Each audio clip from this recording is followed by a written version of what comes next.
లగచర్ల రైతుకు బేడీలు వేయడంపై CM Revanth serious అయ్యారు.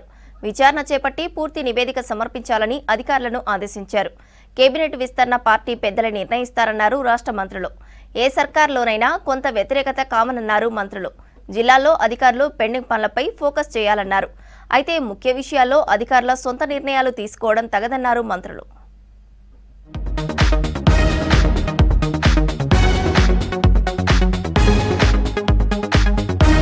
ఢిల్లీలో కేంద్ర మంత్రులతో భేటీ అయ్యారు సీఎం రేవంత్ రెడ్డి. కిషన్ రెడ్డితో రాష్ట్రానికి సంబంధించిన పెండింగ్ సమస్యలపై చర్చించారు. ప్రధానంగా సింగరేణి, మెట్రో, రీజనల్ రింగ్ రోడ్డుతో పాటు రాష్ట్రానికి సంబంధించిన పలు అంశాలపై చర్చించారు.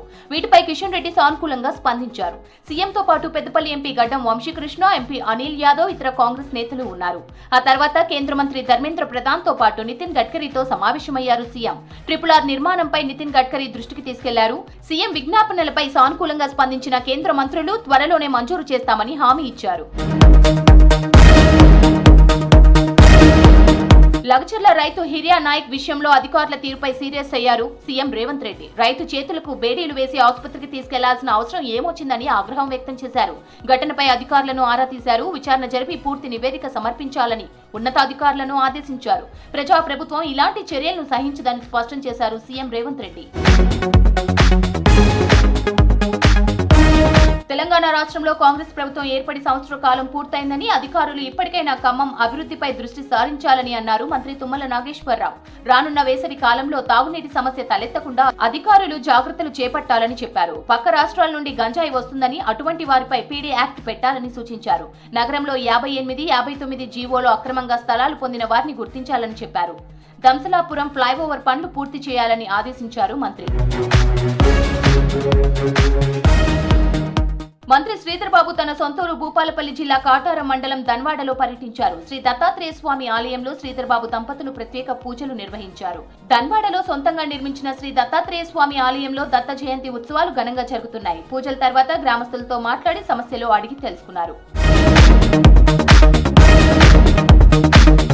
ఆర్టీసీ ఉద్యోగుల సర్వీసు కేసుల పరిష్కారానికి త్రిసభ్య కమిటీ ఏర్పాటు చేసినట్లు మంత్రి పొన్నం ప్రభాకర్ తెలిపారు. Labour employment principal secretary Sanjay Kumar chairman గా నియమితులయ్యారని చెప్పారు.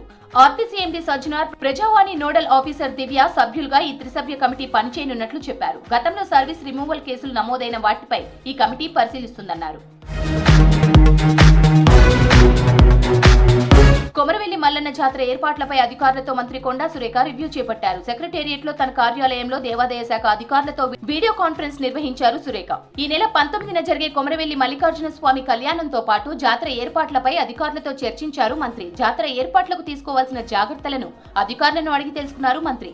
జాతర ఏర్పాట్లపై అధికారులకు పలు సూచనలు చేశారు మంత్రి సురేఖ.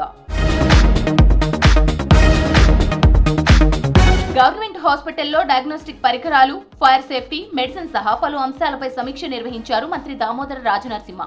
ప్రభుత్వ దవాఖానాల్లో ఇటీవల 10 టాస్క్ ఫోర్స్ బృందాలు చేపట్టిన తనిఖీల నివేదికను మంత్రికి అందజేశారు అధికారులు. తనిఖీలో గుర్తించిన ప్రధాన అంశాలపై మంత్రికి వివరించారు అధికారులు. టీజీ ఫుడ్ కార్పొరేషన్ పై మంత్రి సీతక్క ఫైర్ అయ్యారు. అధికారులు సొంత నిర్ణయాలు తీసుకోవడంపై అసహనం వ్యక్తం చేశారు. టెండర్లు లేకుండా నామినేషన్ పద్ధతిలో పనులు అప్పగించడంపై ఆగ్రహం వ్యక్తం చేశారు సీతక్క. అవినీతికి ఎక్కడ ఆస్కారం లేదని అన్నారు. ఇద్దరు అధికారులపై చర్యలు తీసుకున్నా తీరు మార్చుకోరా అని ప్రశ్నించారు. అధికారులంతా పారదర్శకంగా వ్యవహరించాలని చెప్పారు. కారుణ్య నియామకాలు, పదోన్నతుల్లో నిబంధనలు ఉల్లంఘన సరికాదన్నారు సీతక్క. అంగన్వాడీలో చిన్నపిల్లలు తినే బాలామృతం తయారు చేసే టీజీ ఫుడ్స్ పై ఎంతో బాధ్యత ఉందని గుర్తు చేశారు. బాలామృతం ముడి సరుకుల్లో నాణ్యత లోపాన్ని సహించేది లేదన్నారు సీతక్క. తెలంగాణ చరిత్రలో మొదటిసారి మహిళా సమాఖ్య సభ్యులకు యూనిఫామ్ చీరలు అందజేయనుంది ప్రభుత్వం. అందులో భాగంగానే మహిళా సంఘాల యూనిఫామ్ కోసం ప్రత్యేక డిజైన్లు రూపొందించింది మహిళా శిశు సంక్షేమ శాఖ. పలు రకాల చీరల మోడల్స్ ని మంత్రి సీతక్కకు తన ఛాంబర్లో చూపించారు అధికారులు. పలు మోడల్స్ చీరలను పరిశీలించి ఒక మోడల్ను ఎంపిక చేశారు సీతక్క. తర్వాత అధికారులకు కొన్ని సూచనలు చేశారు మంత్రి. అయితే సీఎం రేవంత్ రెడ్డి త్వరలో ఈ యూనిఫామ్ ను ఫైనల్ చేయనున్నారు.